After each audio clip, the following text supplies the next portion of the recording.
This is my servo gearhead. A lot of times with a standard servo, you need more than 180 degrees. And you're lucky on a lot of servos if you even get 180 degrees. So about the only way you can achieve that is by using a motor and a potentiometer and some kind of microprocessor. In other words, you're building a servo. So sometimes I found I have need for a servo that will turn more than 180 degrees, maybe up to 360 degrees. And the only way to achieve that is with some kind of gear ratio here. So I built this little gearhead out of just junk I had in my junk box, toy box.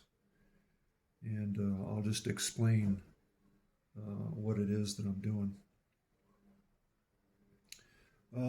First, I use a larger 48 tooth, somewhere around a 48 tooth gear here. And then for my output shaft, I use a smaller one. And so that has the effect of making the servo spin more than 180 degrees. And in this case, it spins 540 degrees. So 360 plus another 90. And also it spins faster. So the ratio I have here is about 2.5 because this is a 48 tooth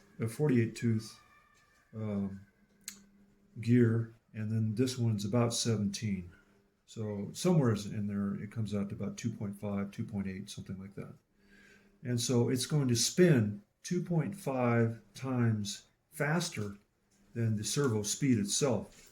And the servo speed is about half a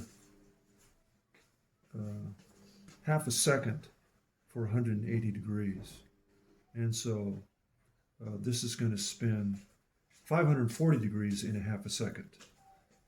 So much faster RPM. The RPM here is 30. The normal standard servo in this case is about 30 RPM. And with this gear ratio, it's going to spin at 78 RPM.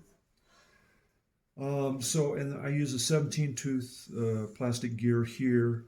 And then my output drive shaft, which is kind of the most important part and the hardest part to build, is just composed of a bunch of garbage stuff. I got this 3mm threaded shaft. I shouldn't be using threaded shaft because it has some bad effects. And a couple of spacers, a couple of retainers, or a plastic. I use this plastic gear for a retainer here on the outside. And I cut off the end of a little DC motor and used that to hold the shaft. And then I screwed it in on this side, and I screwed that one in on this side. A couple of spacers, and then a couple of lock nuts to lock the plastic shaft, plastic gear to the shaft. And so it's just kind of a cobbled together mess, but it works, it's functional. And then the back plate here to hold the output drive shaft is just held with these 3mm bolts, 4mm bolts, maybe. And I had to put a little offset here because when I originally ran these bolts straight through to the servo mounting holes, they ran into the gear. So if you're going to use any larger gear than this, it's going to really be a problem. So you got to put a little offset here. And this project would lend itself ideally to 3D printer because you could print a nice frame for it to sit in, and then offset a back plate here for the output shaft. Anyway, and that's about it. This is my version 1, and I'll plug it in so you can see how it works.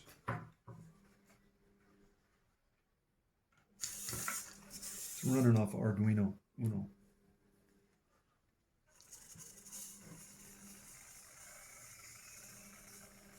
slow speed, and then I go fast speed.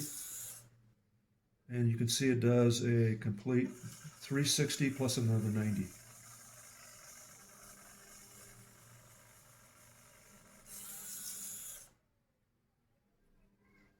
So my output is 2.5 times faster, which sometimes I've run across the fact that the standard servo is 30 RPM is just too slow for what I want to use it for. And then also I get 540 degrees turn on this. So the only downside to this is my torque drops drastically. This is a 20 kilogram torque servo. And now with this gear ratio, it drops down to about 8 kilograms. But for a lot of my uses, and most of my uses, 8 kilograms is plenty. And this servo is not expensive. It's a digital standard size servo, but it's not expensive servo. So 8 kilograms is fine. And it doesn't have to be that much. You could use a larger gear here and get a 2-to-1 ratio, and even if it dropped to 10 kilograms, it would still get a 360 degree turn. And I've seen a lot of messages out there on the internet.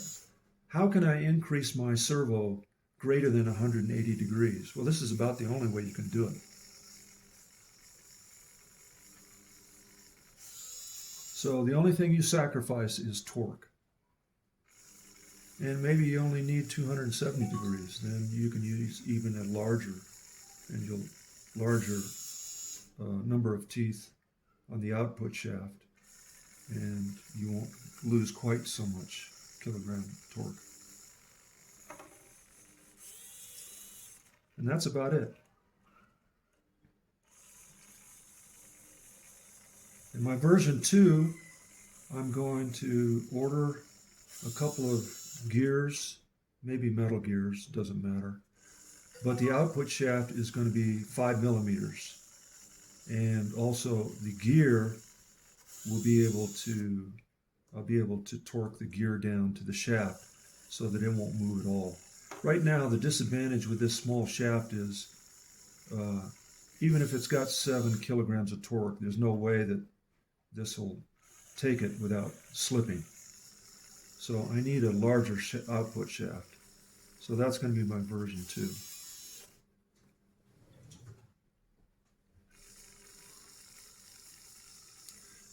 One other thing I've got on here is I used a zip tie to pull this output shaft in this direction to keep it in contact with my servo gear, because there's so much slop in here that if I didn't do that, it would just sometimes slip. So the nice thing about using an output shaft of 5 millimeters with bearings on both sides is it will keep the shaft perfectly vertical and in contact with this.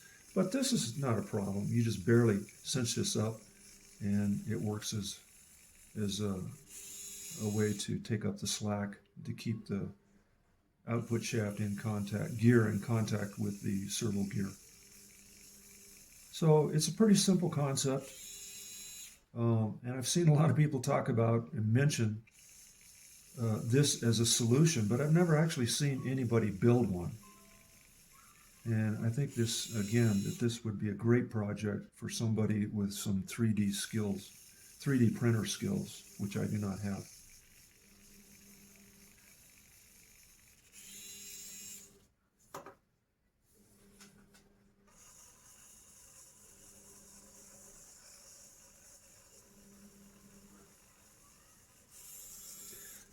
This is not the fastest speed, by the way.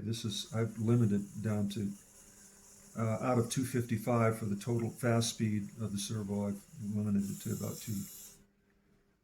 240 or something like that. So it'll actually go a little bit faster.